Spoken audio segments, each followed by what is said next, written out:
کہ اے موسیٰ کیا آپ سے بڑا کوئی عالم ہے؟ موسیٰ علیہ السلام نے کہا نہیں، مجھ سے بڑا کوئی عالم نہیں، اس وقت دنیا میں سب سے بڑا عالم میں ہوں۔ اور حقیقت میں موسیٰ علیہ السلام سب سے بڑے عالم تھے، مگر اللہ تعالیٰ کو موسیٰ کی یہ بات پسند نہیں ہے۔ یہ عالم کی شان نہیں ہے کہ سب سے بڑا اپنے آپ کو سمجھے۔ موسیٰ علیہ السلام کا یہ جملہ اللہ کو پسند نہیں آیا۔ اللہ نے کہا اے موسیٰ، ہمارا ایک بندہ ہے، اس کے پاس تم جاؤ، اس کے پاس وہ علم ہے جو تمہارے پاس ہے۔ موسیٰ علیہ السلام نے کہا اچھا، اس کے پاس وہ علم ہے جو میرے پاس نہیں ہے، ٹھیک ہے میں جاتا ہوں اس کے پاس، سیکھتا ہوں اس سے۔ کہاں ملے گا وہ؟ اللہ نے کہا وہ تمہیں ملے گا مجمع البحرین پر، جہاں دونوں دریا آپس میں ملتے ہیں، وہاں چلے جاؤ، وہاں تمہیں وہ آدمی ملے گا۔ چنانچہ حضرت موسیٰ علیہ السلام نے اپنے ساتھی حضرت یوشع ابن نون کو لیا اور پہنچے وہاں پر۔ وہاں پہ حضرت خضر سے ملاقات ہوئی۔ حضرت خضر کون تھے؟ صحیح بات یہ ہے کہ یہ اللہ کے نبی تھے، اور اللہ تعالیٰ نے ان کو ایک مخصوص علم دیا تھا کہ جب کوئی انسیڈنٹ ہوتا تھا، کوئی واقعہ ہوتا تھا، تو اس واقعے کے پیچھے کیا ہونے والا ہے، اس کا انجام کیا ہونے والا ہے، وہ بھی اللہ ان کو بتا دیتا تھا۔ تو جب حضرت موسیٰ پہنچے ان کے پاس تو بڑے ادب سے کہا کہ حضرت میں آپ کے پاس آیا ہوں، آپ سے کچھ سیکھنا چاہتا ہوں، کہ آپ مجھے اجازت دیتے ہیں میں آپ کے ساتھ تھوڑا وقت گزار سکتا ہوں؟ حضرت خضر نے کہا کہ دیکھو میرے ساتھ تم وقت گزار نہیں پاؤ گے، اس لیے کہ میں بہت سا کام ایسا کروں گا جو تمہیں سمجھ میں نہیں آئے گا، اور تمہیں سمجھ میں نہیں آئے گا تم پوچھو گے، تم برداشت نہیں کرو گے، پوچھو گے، اور میرے ساتھ تم کوئی بات پوچھو گے تو میں تمہیں اپنے ساتھ رکھ نہیں سکتا۔ حضرت موسیٰ نے کہا گھبرائیے نہیں، میں کچھ پوچھوں گا نہیں آپ سے، آپ اپنا کام کیجئے، میں بس دیکھتا رہوں گا چپ چاپ۔ کہا ٹھیک ہے چلو۔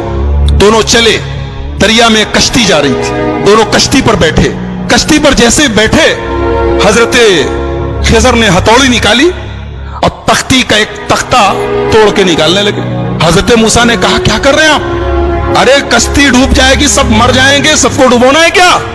کہا میں بولا تھا کہ تم صبر نہیں کر پاؤ گے، تم برداشت نہیں کر پاؤ گے، بولو گے ضرور۔ کہا کہ اچھا معاف کیجئے میں بھول گیا تھا، اب کچھ نہیں پوچھوں گا، اب آپ جو کرنا ہو کیجئے، میں کچھ پوچھوں گا نہیں۔ اور آگے بڑھے، کشتی سے اترے، ایک گاؤں میں پہنچے۔ گاؤں میں 15 سال کا 16 سال کا ایک لڑکا تھا، اچھا خاصا ٹہل رہا تھا۔ اس کو حضرت خضر نے پکڑا، اس کی گردن گھماتی، مر گیا، وہیں پہ مر گیا۔ کہا رے اقتلت نفسا زکیۃ بغیر نفس، ایک معصوم بچے کو مار ڈالا آپ نے؟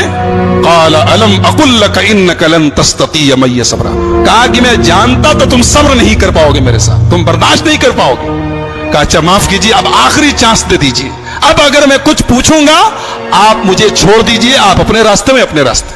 کہا ٹھیک ہے۔ آگے پہنچے، ایک گاؤں میں گئے، ایک بستی میں گئے، دونوں بھوکے پیاسے تھے۔ جب بستی میں پہنچے تو وہ بستی جو تھی وہ کنجوسوں کی، بخیلوں کی بستی تھی۔ یہ دونوں پہنچے، بولے ہمیں بھوک لگی ہے، کچھ کھانے کو ملے گا کیا؟ تو بستی والوں نے کہا کہ تمہارے باپ کا مال ہے، کہ چلے آئے اور ہم تم لوگوں کو کھانے پینے کو دیں گے، چلو جاؤ یہاں سے۔ بھگا دیا ان لوگوں نے۔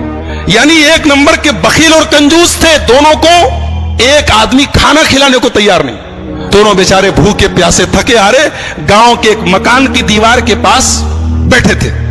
اچانک دیوار گرنے لگی، حضرت خضر کھڑے ہوئے اور اللہ نے ان کو ایک مخصوص طاقت دی تھی، دیوار گر رہی تھی، انہوں نے کھڑے ہو کے دیوار کو سیدھا کر دیا۔ حالانکہ وہ اکیلے ایک آدمی کے بس کی چیز نہیں تھی، لیکن اللہ نے ان کو پاور دیا تھا، انہوں نے کھڑے ہو کے دیوار ٹھیک کر دی۔ موسیٰ علیہ السلام جلالی پیغمبر تھے، پہلے ہی غصے میں تھے، ان لوگوں نے کھانا اور پانی تک نہیں پوچھا تھا، مہمان نوازی نہیں کی تھی۔ کہا کہ آپ بڑے خیر خواہ بنتے ہیں، بڑے دریا دل بنتے ہیں، ان لوگوں نے پانی تک نہیں پوچھا اور آپ چلے، ان کی دیوار گر رہی تھی، آپ کو ٹھیک کرنے کی کیا ضرورت تھی؟ آپ پہلے پیسہ لے لیتے، کچھ معاوضہ طے کر لیتے۔ قال ھذا فراق بینی و بینک، کہا کہ اے موسیٰ اب یہاں سے آپ اپنے راستے میں اپنے راستے۔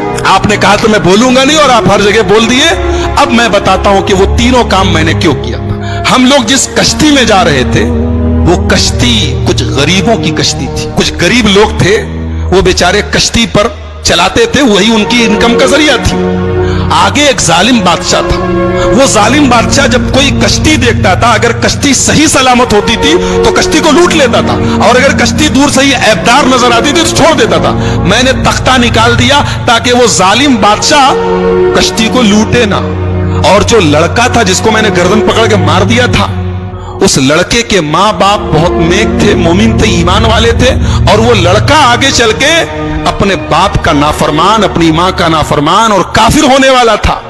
تو میں نے اللہ کے حکم سے اس کو ختم کر دیا، اور اللہ اس بچے کے بدلے ان کو ایک نیک بچہ دے گا جو ان کی آگے چل کے ایمان والا بنے گا اور ان کی خدمت کرے گا۔ اور جو دیوار میں نے ٹھیک کر دی تھی